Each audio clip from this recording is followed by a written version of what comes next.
Kira, Jeffrey, how are you? I'm so well. Happy Thursday.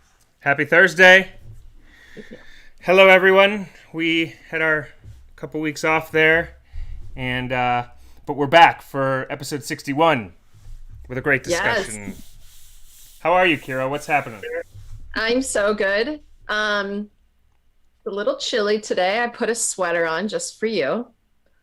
Um, There you things go. are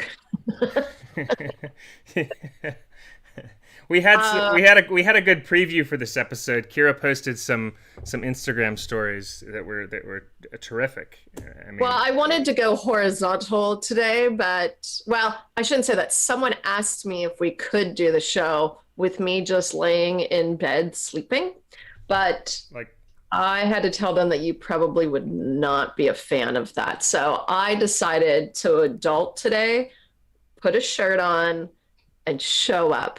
So here I am. you know what? You're here. The stories were great. There was the horizontal versus the vertical, and you decided just to put on the shirt and be here for episode 61, and it worked out great. I mean, it's our weekly jam. We got to jam it out. We have to. We have to. We've got Johan and Michael Fontaine here. Hi guys, how you doing? Hi, guys. Um, yes, we are here, episode 61, and today, it's just getting through this pandemic that's just been endless for everybody and exhausting, and now you have people starting to go back to work. And Kira and I, we were talking the other day about how, and I actually made a post on Facebook about this, how people, um, the advantages and disadvantages of staying home versus going back to work, staying home and working remotely versus going back to work and being in the office around people. And the point I made on the Facebook post was there's a lot of people that are ready to be back in an office, to see people again, to be around people. And I think of that show, The Office, that everybody loved from, I don't know, what's it been, a decade since it was on the air. Yeah. And that camaraderie, I think a lot of people we've missed that in the pandemic. And Have we? Have we missed that? I mean, I think it depends on the person, obviously. There's advantages to remote work, which I'll let Kira talk about. But I think that the camaraderie of an office environment, being around other people in person, can that be replaced? Okay, if you like that, if you like being around people, can that be in an office environment? Can that be replaced by remote work and seeing people through a video screen?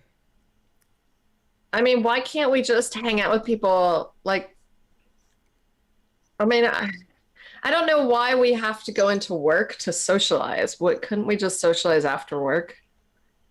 I mean, I get literally nothing done when I go into work. I would be pulled into so many bloody meetings that I didn't need to be part of.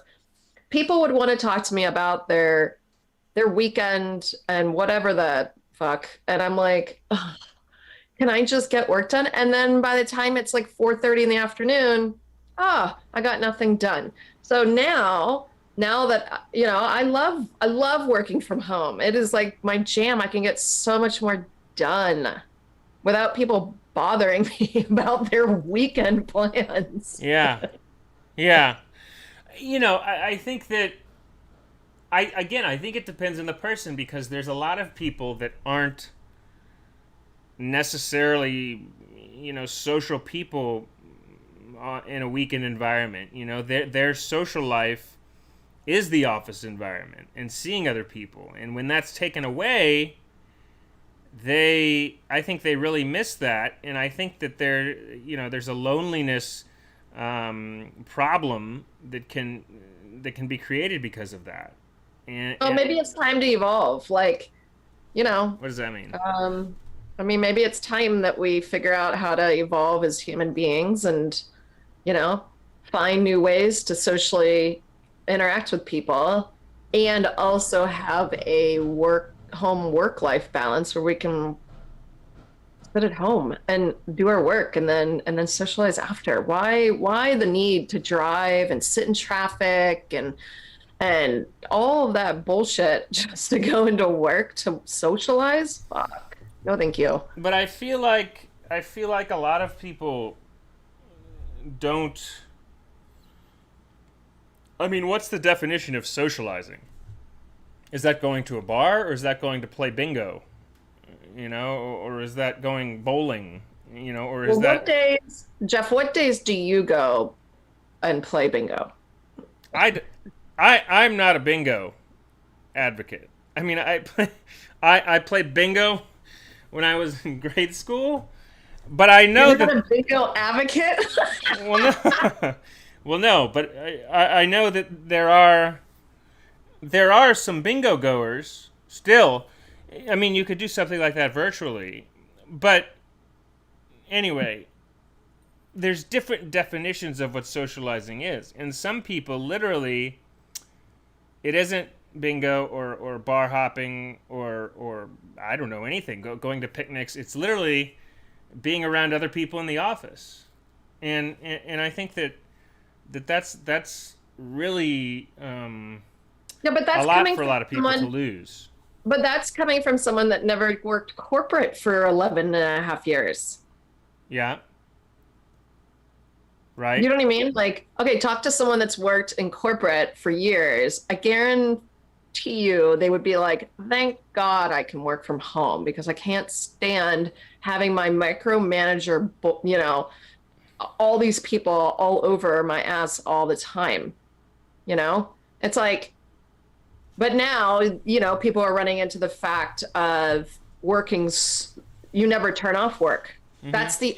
That's the biggest downside to remote working Yeah. is that there's never an end. You're just constantly working. And because you can go into the kitchen, eat something, get back to work, you know, there's no, in order to, yeah, you have to have your own boundaries as an employee to say, okay, it's 5 o'clock or 6 o'clock or whatever, I'm done.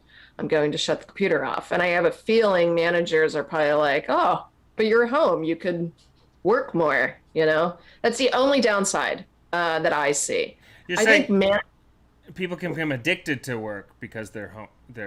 They're working from home. Is that what you're saying? yeah, because yeah, I mean, there's never a start.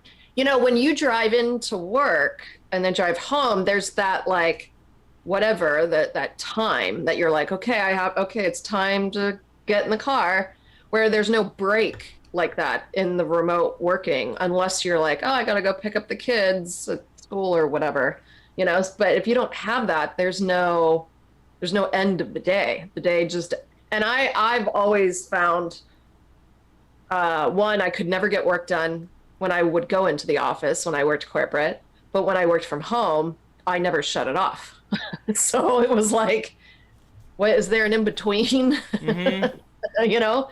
Maybe there Um, is. You know, I don't know.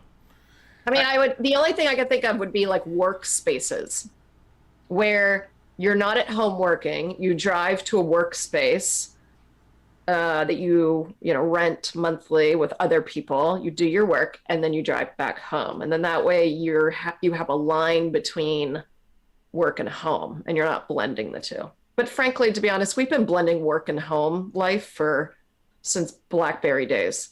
Mm-hmm. You know, I remember when we got Blackberries years ago, and it was like, okay, well, life is over now.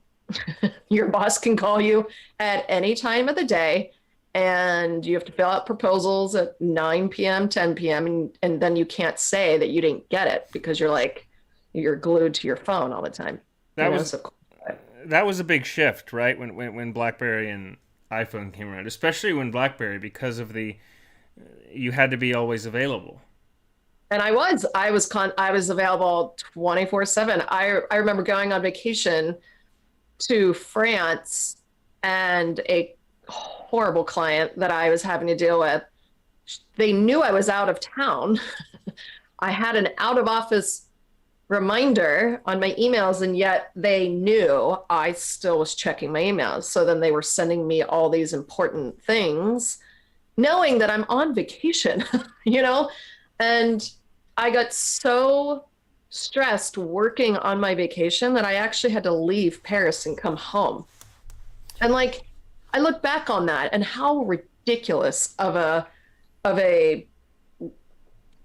decision I made to do that, that I would allow work to affect my personal life that much that I had to cut my vacation short. Yeah. No. Like that's beyond not okay. And it's beyond not okay for people to email you when you are out of the office. Not okay. There needs to be accountability on both sides of that coin. There has to be the boundaries, basically. Yeah. Yeah. But okay, so what did people do, just to kind of backtrack before we get to where we really think it's going with everything. What did people do before there was email and you left the office? It was like, okay, goodbye, see you later. I'm going to go home and have some tea. Like there was no ability. Like what did people do? What did people do before TV? What, like did they go to the office when they got home? People just read a book They listen to the radio, enjoy their company of their family, and have a meal with their children, like crazy things back in the 50s and 60s that people would do. I mean, we haven't had that, but all the kids are on their iPads during dinner. Yeah. Or dad's off, doing work in the library, whatever. No one's actually sitting down and talking because everyone's so disconnected yet connected all at the same time. They're disconnected from each other and connected to their screens. So wait a second. Yeah. So when there was no television, people just at night would go home and they'd tell stories and stuff and throw a baseball in the yard and that type of stuff. Yeah, and that. Like that type of stuff. That's so interesting how different it is now. Well, they had radio programs that everyone would like, oh, hurry up, it's time for, whatever show on the radio, and they would all sit and hunker down and listen to the radio, like their mysteries or whatever the hell, things have changed. It's and we evolved then.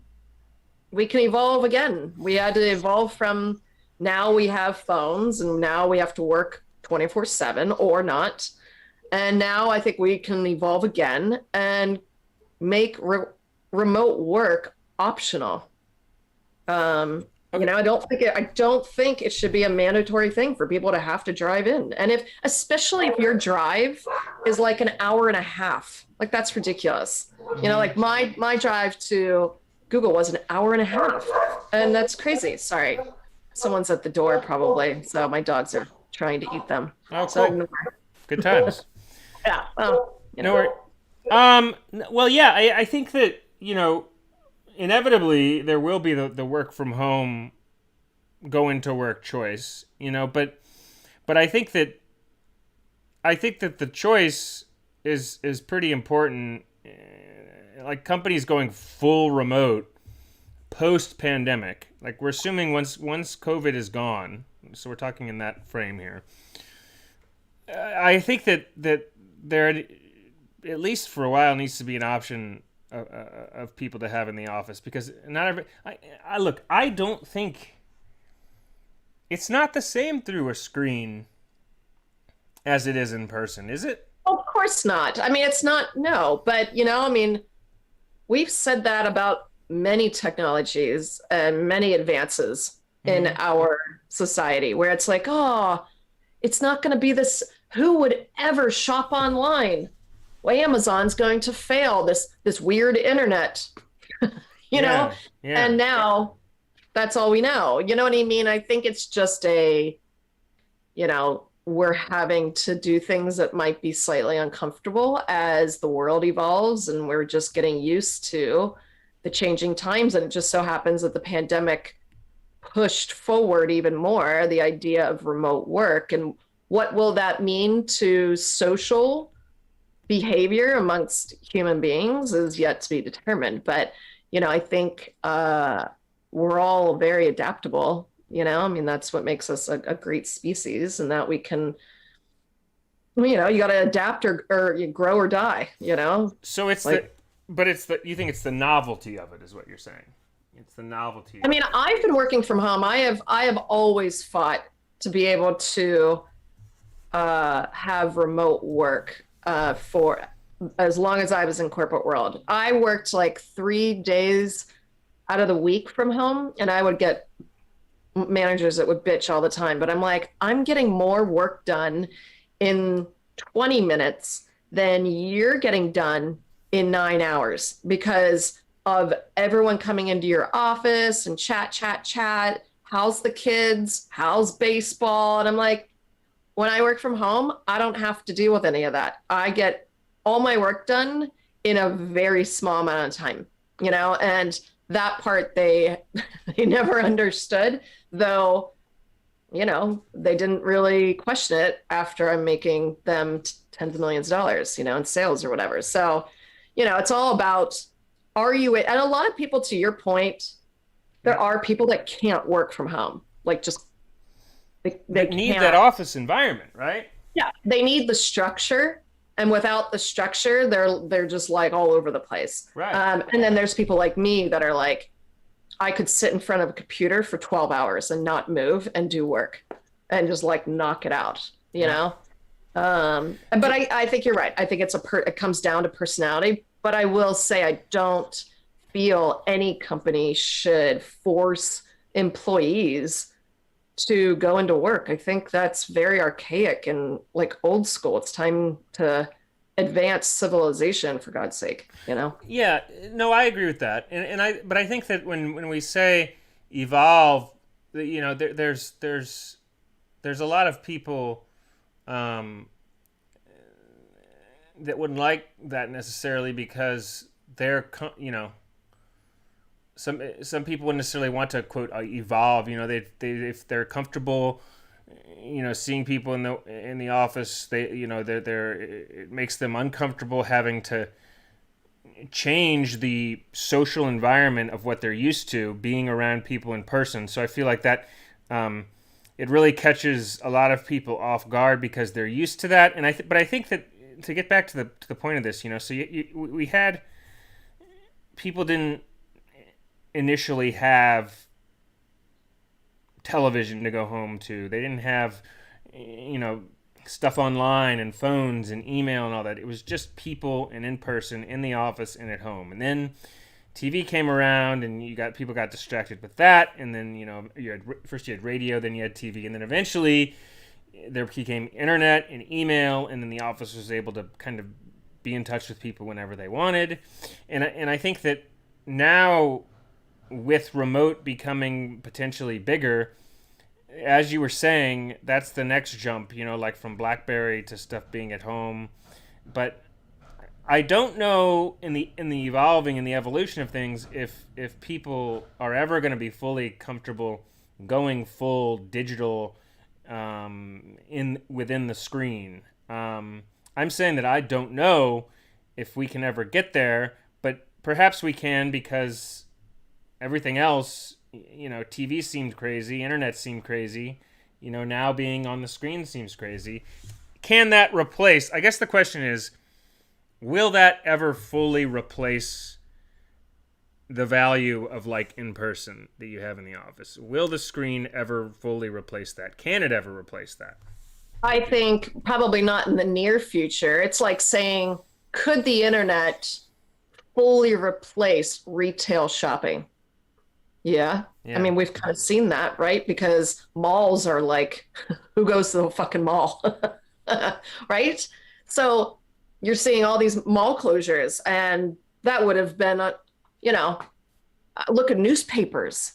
I mean, they're bleeding money at newspapers because who the hell reads a newspaper? Who buys a subscription for a newspaper?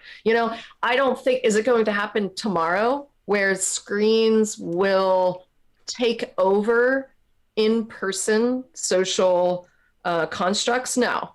Will it maybe take a big chunk of it over the course of the next 3 to 5 years? Yeah. Yeah. I think I a mean, lot of people are going to struggle with that. It's a bigger thing than email or internet and stuff. I feel like having to deal with not in person is going to be not easy for a lot of people. it's not going to be easy for the older generations because they don't like to change. But if we're talking millennials and down, um, there's studies where kids, there's like a significant drop, for example, in getting driver's license. Hmm. Like kids don't want to get their car a driver's license. Why? We would have to meet our friends at the mall, right? And it's like mom has to drive us to the mall, but oh my God, thank God I have my driver's license. Now my mom doesn't have to drive me. You don't need to meet your friends at the mall anymore. You can just talk to them, through a plethora of platforms, right? So we're already seeing social constructs starting to shift, and work is just going to be another addition to that change. And yeah, the older generations hate change. They get stuck in what they enjoy, and thank God, thank God those people retire and we can all work, from home now. Yeah, you think it's easier. What you're saying is you think it's easier for the younger generations to adapt to work life on screen in the computer. Because they grew up with it. You know what I mean? Look at Gen Z. They've never known life without the internet. Hmm. So they're to them it's normal. It's not like a big deal. That So it really, so they don't, yeah, they can get as much value in the digital, like seeing someone on a screen, as they can in person. Like no yeah. problem. I mean, It's if not you the like, I same have a though. niece. Like for example, I have a niece that's 10. Okay, Yeah. and she's on. She doesn't really do sleepovers or anything like girls would do at that Hmm. age. And she's just inside a lot on her phone, talking to friends that live 2 miles down the road. And she's And it's just like, all day long on her phone. and that's how that generation is. They're just on their phone and they're playing games with one another. And it's like, why don't you just do this in person? But they grew up with a screen in front of their face. So that's how they interact with the world is through a screen. The boomer generation and Gen X, they like make fun of millennials and Gen Z being on their phones so much and doing so much social media and doing so much stuff in the digital worlds. Like they literally, like a lot of them, it's completely foreign. Like literally they mock, like, oh, these young kids always on their phones, like get out and live a little bit, which I understand. Like that's the argument for being back in the office. Like I completely understand that. But there does seem to be somewhat of a war happening within the digital life versus going back into the office. I think it will happen gradually. Whether it happens fully one day, I don't know. I have my doubts because like it's a big change not having in person, and there's gonna be a massive psychology loneliness crises if that were to happen, especially Yeah, abruptly. I mean, Jeff, we already have crisis loneliness problem. Yeah. That's Well, been in the this making for years, this is gonna magnetize it even more. It doesn't need to though. We're in charge of that.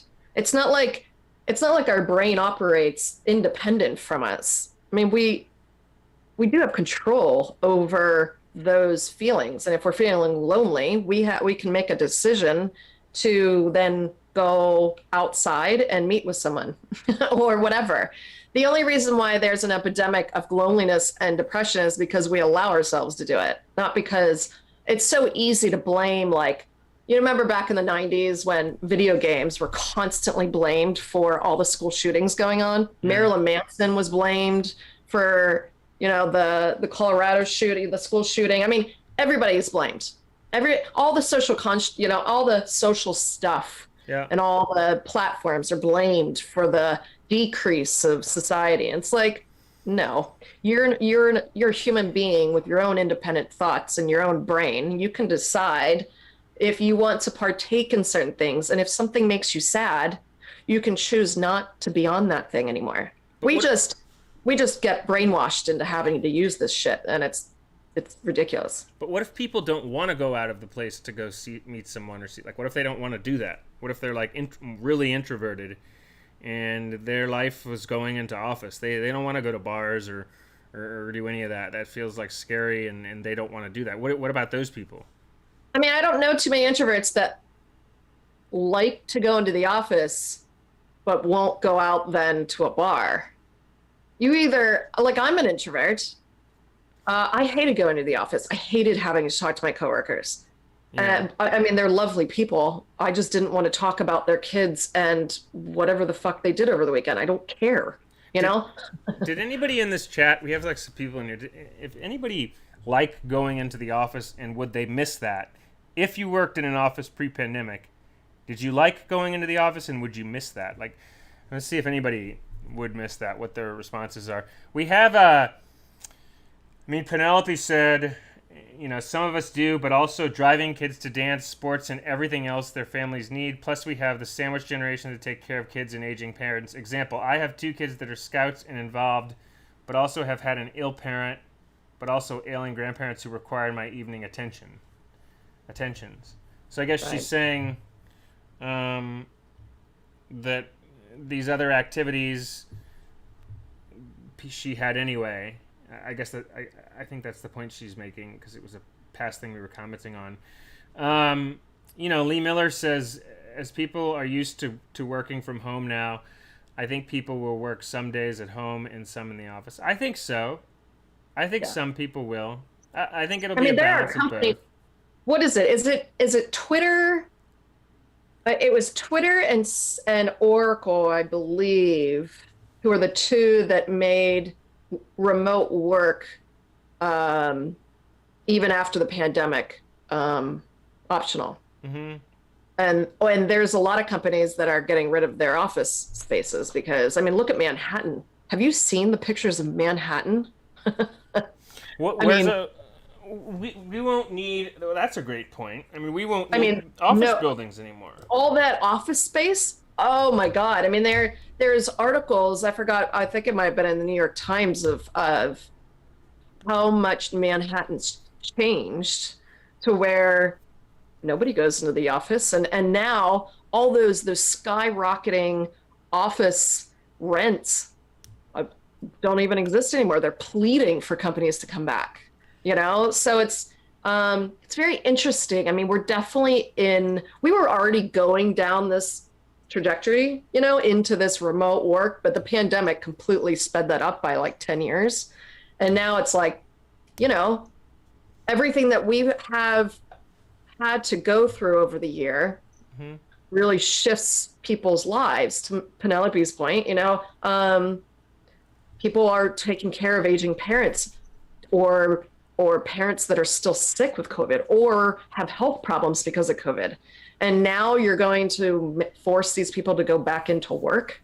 Like, no, these companies cannot make it mandatory for people to come back in, or they're going to lose their workforce. Because I'd say the vast majority of companies have realized that if you require people to come in, you will lose employees, and they'll just go to another company that will allow them the flexibility.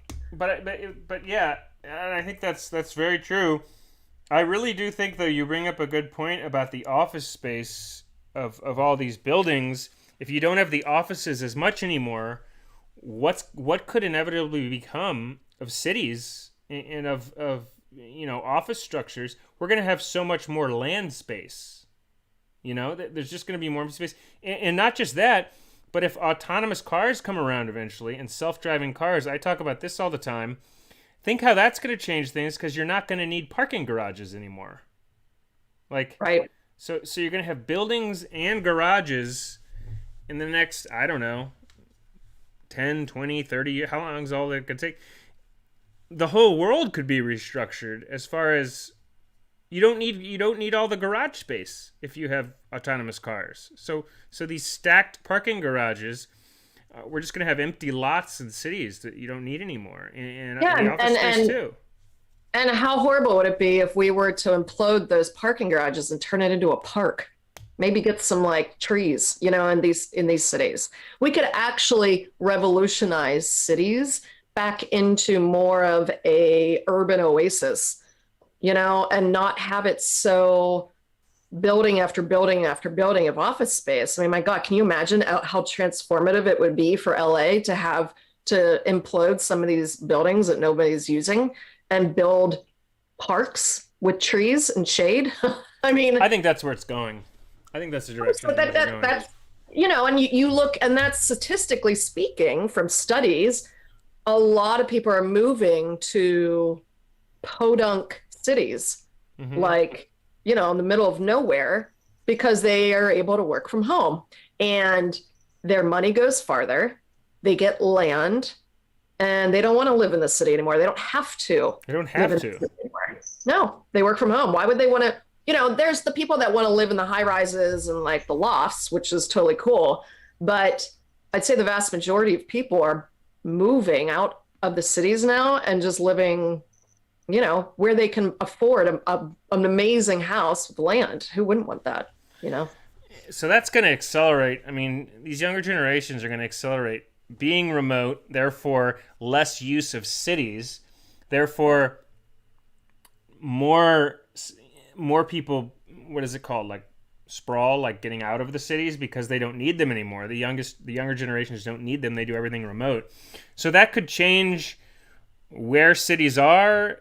Buildings coming down, not needing parking garages anymore. That could all change with autonomous cars eventually coming. Office space not needed. And I've talked about the idea of, even startup cities where you can literally start a new city somewhere and test things out. I mean, they have mini tent cities. Yeah. And they have mini tent cities where the homeless population will have like their own municipal kind of community where they vote on things. Like they're creating their own tent cities. Really? Where at? Oh, San Francisco, definitely in the West Coast. Oregon, Portland. Yeah. They have, because they're being pushed out of the city and they have nowhere to go. So then they all come together and create their own tent cities where, they can survive, because the West is so expensive that these mini cities are actually coming up, which, to be honest, and to your point, is like the cities need to get on top of this. This isn't like, oh, maybe 5 years from now, we're going to see a steady decline of city dwellers. This is like happening now. And this has happened, goes through ebbs and flows, right? So like, if you look at like a city like Pittsburgh, during the steel industry days there, everybody was living in the city. And you had these amazingly enormous homes and the Carnegies and the Mellons and all that kind of money, right? Those areas in Pittsburgh then, when the steel mill industry went, so did the jobs. And then everyone kind of vacated the city and went to the suburbs. And all those beautiful homes and areas in the city went to shit. And they became like drug-filled, crime-ridden areas of pockets of the city. Yeah. And you could take this example, and Detroit, all of them have gone through this, right? And then it's just so happens that Pittsburgh was really, really fucking smart, that in 2008, when the housing crisis was happening, all the cities were, dying literally and hemorrhaging money, Pittsburgh immediately shifted into a biotech premier city for all of these industries. And now it's like the coolest city to live in, apparently. I haven't been back in a while, but it's always in the top 10 places to live. It has all this like very cool urban, they shifted quickly. And that's what these cities are going to have to do, because if they don't get on the train of this kind of change, they're going to look like what Detroit looks like right now. Mm-hmm. So they've got to have some kind of reason for people to stay in the cities. And if not, people will leave, you People are know? going to leave. And your point is that's happening now, Yeah. especially accelerated with the pandemic, and it's I changing mean, look at office life. Detroit. You know, Yeah, Detroit was it has never been able to, not yet, you know, with the collapse of so many different industries there. I mean, they haven't been able to find their next move, right, in their own city life. And they're trying, there's pockets, but then you look at the sister city being Pittsburgh, and Pittsburgh was able to transform very quickly. And they're now, you know, Google has a massive office there, Uber's headquarters is there. I mean, lots of prominent things are in Pittsburgh, you know. So I think it's from a city planning perspective, I hope that these cities are paying attention to what's happening right now yeah, in terms of how people want to live their life and have a work life balance. And if they don't get on board with the development of the cities, they will look like what Detroit looks like right now, for yeah. sure. You It's know, fascinating. Yeah, Penelope says Kira stole my example as a Pittsburgh worker in suburban liver. She's exactly right. Penelope agrees with you. No, and she says Penelope says urban oasis. I love it. Gardening space that can feed and help wastewater process our ridiculous output. Yeah, I mean that's all coming. And then Lee Miller says if office buildings and parking garages are removed and turned to parks with trees, it would certainly change cities into a sort of green city. Yeah, you know those yeah, photos you see of like green. It is going in that direction. I think yeah.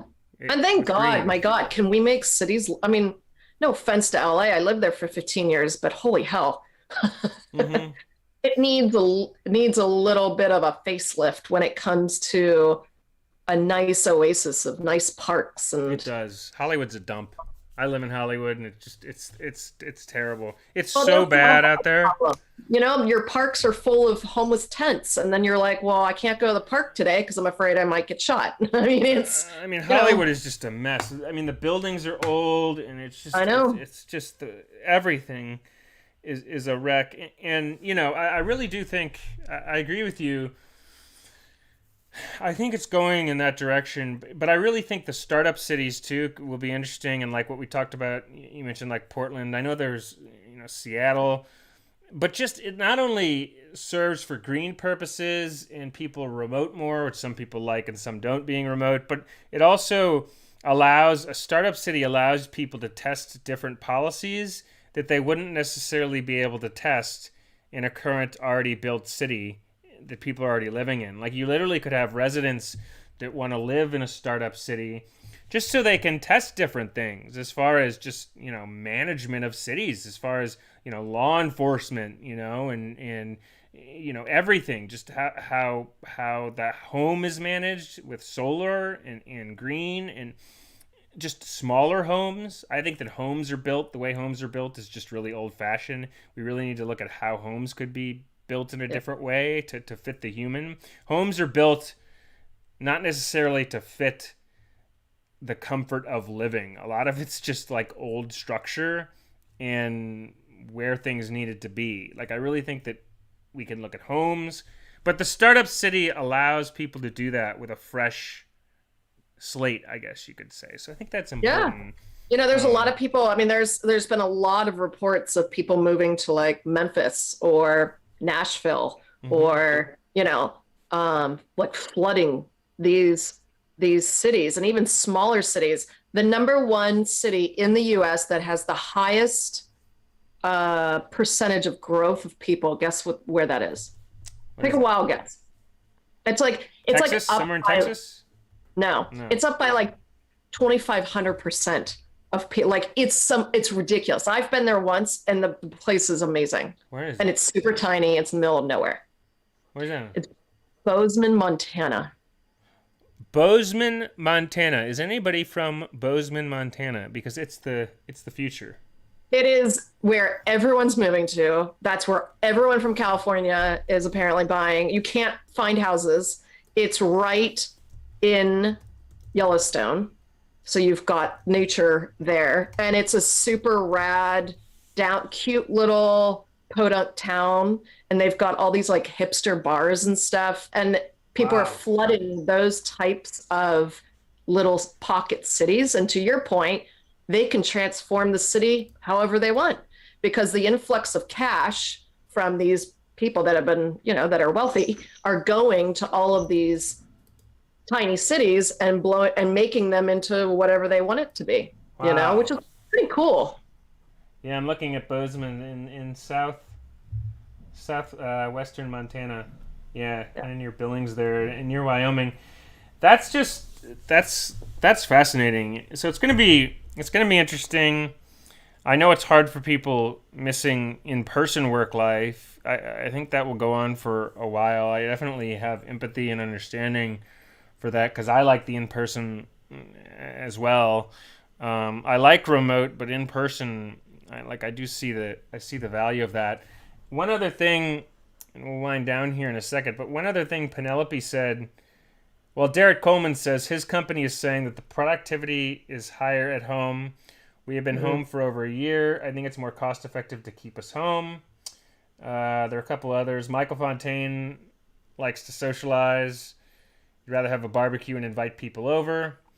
And then let's see. Penelope said, "My example was meant to demonstrate the balance you have to find, whether remote or not, but I am still very much an advocate of remote work.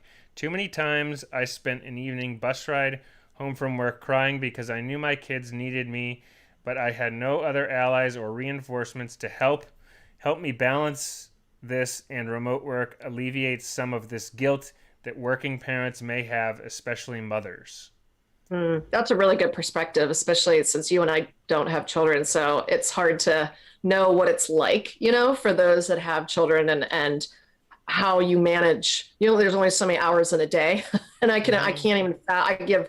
I give people who have children the utmost respect, because somehow they're able to manage their day and their hours and still be good parents and pick them up and take them to all that.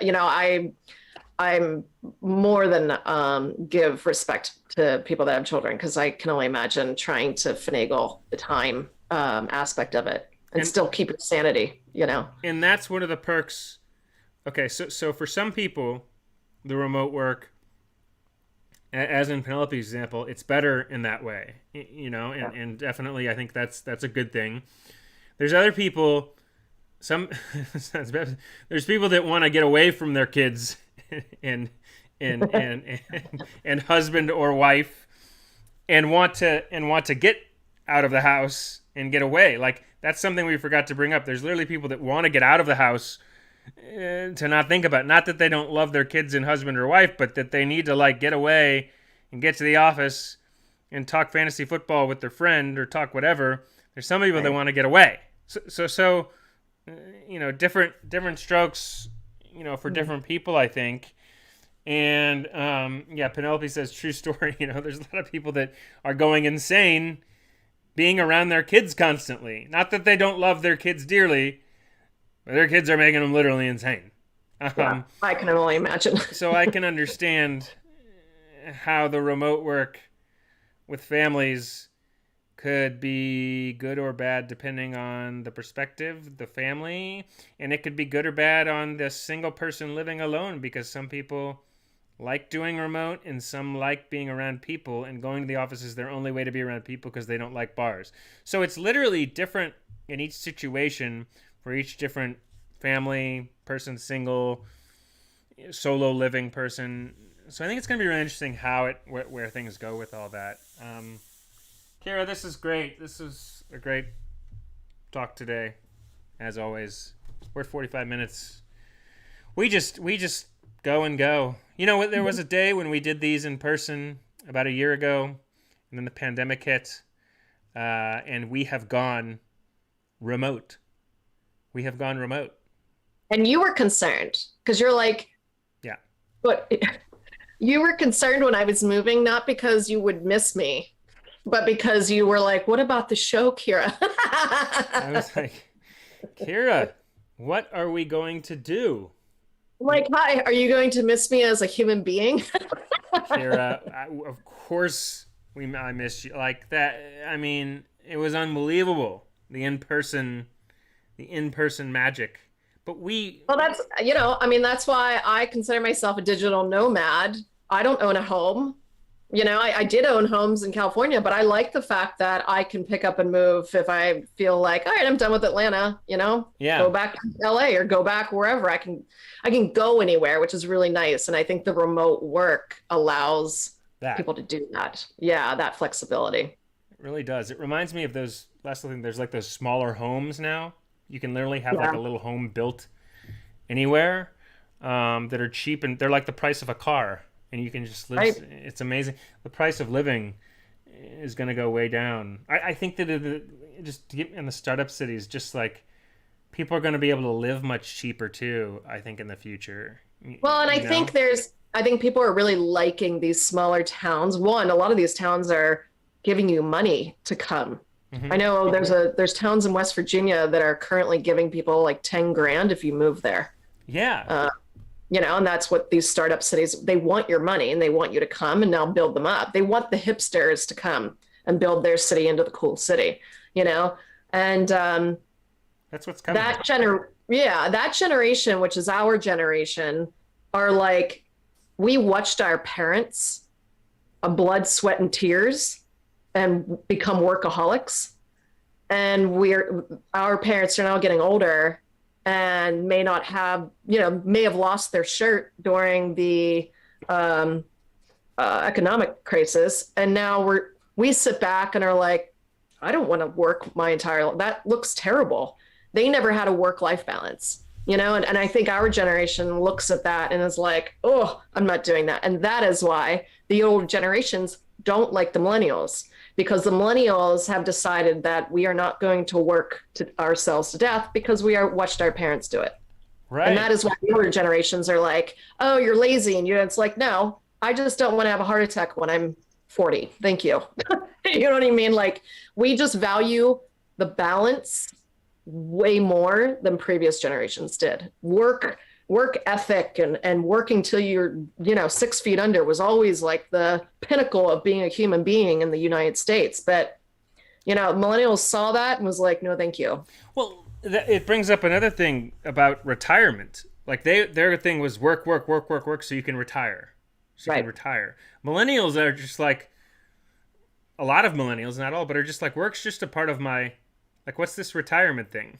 Like what am I gonna Right. do when I retire? Like I'm already retired. Work is my retirement. Like I literally like the work is retired for me. Like retiring, I wouldn't have anything to do. So I'm like that's how a lot of millennials view it. And older generations are like, well, no, you go to the golf course and you go fishing and stuff. And millennials are like, they do that now, or like it is their life. Like the work is their life, but they enjoy it. Like it's part of who they are. So I think there's a thing happening with retirement too. And Derek Coleman had a question. He said, "How do you think vaccinations will affect the return to office settings? Will the new era of remote work be the new norm?" It depends on if companies get a little jammy about their vaccination cards. Like if companies require employees to get vaccinations in order to come back into the office, I actually don't know if legally they can do that. I think that's an infringement on it would be like personal religious beliefs type of thing that you can't step on. Though I wouldn't put it past some companies to be, they don't look at equal opportunity, right? As a woman, we were always told that in college, I remember this distinctly from professors who were like, when you go for an interview, you take your ring off. Like if you're engaged, you take your ring off because the employer will not hire you if you're engaged, knowing that you're going to be married and then soon have kids. So is that equal opportunity? No. Can you sue them for it? How do you prove it? No. So I think vaccination wise, I mean, they're probably not legally allowed to force you to get it, though they'll make your life a living hell if you don't. Now, that's up to whether or not the companies are going to do that. I'd be really shocked if there was a company that required um, employees to get a vaccination card. What I mean, to about be honest. restaurants and such that require vaccination cards? All Do they? businesses? Retail stores? Are they going to require vaccination? I know sports events are already, the Dodgers are requiring, or they're going to have like a vaccinated section for people. No. Yeah, this weekend. They're starting Saturday. They're going to have vaccinated fans only in this section. Talk Yeah. about just in case we need more discrimination. Just in case the US needs more reason to Sure. split people into buckets.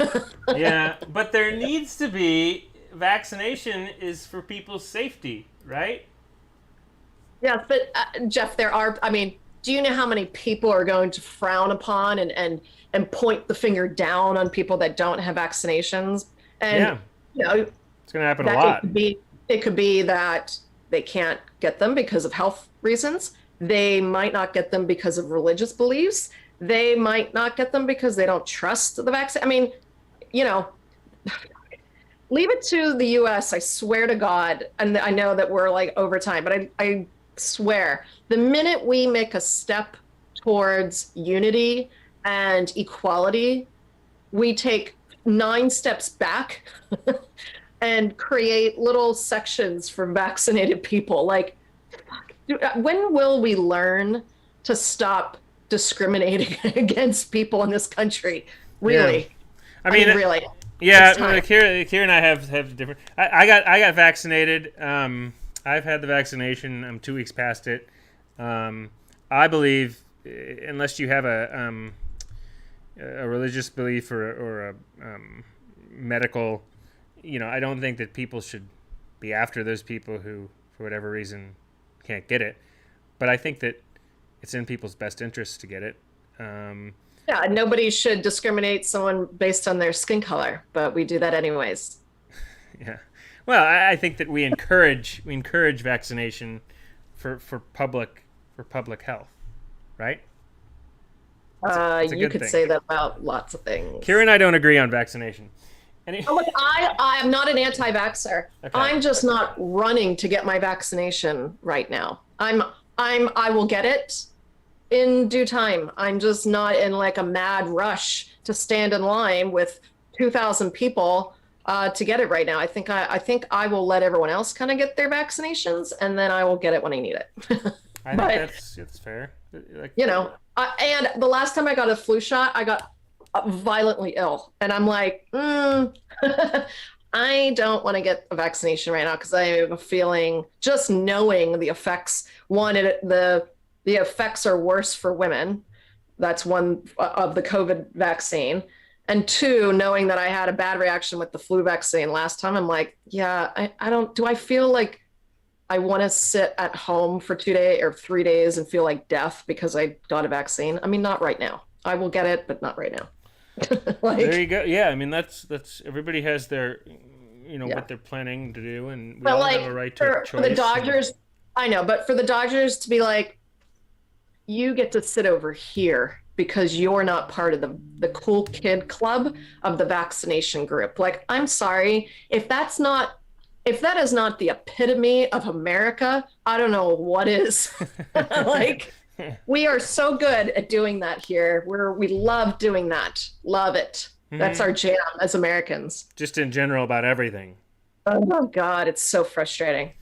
So yeah, to answer the question, I think that it will to some degree affect office settings. For better or worse, I think it will. That people. Anyway, it's everything we just said. I think that people have the right to a choice of what they want to do, but I do encourage it if people ask me because of public health. Like, I got it. I got the Moderna, both shots. Had some side effects on the second shot. First shot very mild. Second shot pretty extreme side effects, or definitely moderate at points extreme, but they were gone in 12 to 16 hours. It was flu symptoms, fatigue, and body pains, but I just was in bed for 12 to 16 hours and then it went away. And now there's talk of booster shots and stuff. But anyway, that's getting off topic. And that's what we think about that. Penelope says, I certainly Hope so. We need these small town and small businesses to flourish. We agree. Yeah. Penelope, looks like small towns are the future, says Lee. And then, yes, Penelope, that's a whole other episode. We talked about vaccines a few episodes back. But yes, that was a whole other episode. I mean, yeah, I mean, we can definitely talk more about vaccines. Yeah. There's that's an exciting topic. There is one, if you look back, though, we did it, I don't know, maybe 4 or 6 weeks ago. But Kira, this was great. Remote work, episode 61. I do miss the in-person. Of course I miss the in-person. I think maybe Kira does too. I don't know, but that's her opinion on it. We certainly always had fun doing that, but remote's cool too. We're having fun anyway, Atlanta to Los Angeles. So here at Jeff and Kira Live, we're the future, and the future is Jeff and Kira Live. Kira, do you have any final thoughts on everything? I miss you too, Jeff. Thank you everyone for joining. Wonderful to hear. Thank you all. We're both on social media. Check out Kira's Instagram. What is your Instagram exact? What do you call it? Like your name on it? K for Kira? K underscore? It is K for Kira. Yep. K and then FOR and then Kira. It's very easy. K for, yeah. Yeah. And my Instagram's Jeffrey Pilkington and my Twitter's Jeff Pilkington. So check us out on social media. We'll be back next week with more for episode 62. Thank you, everybody. Kira, this was fun. See you. Later. Bye. Bye.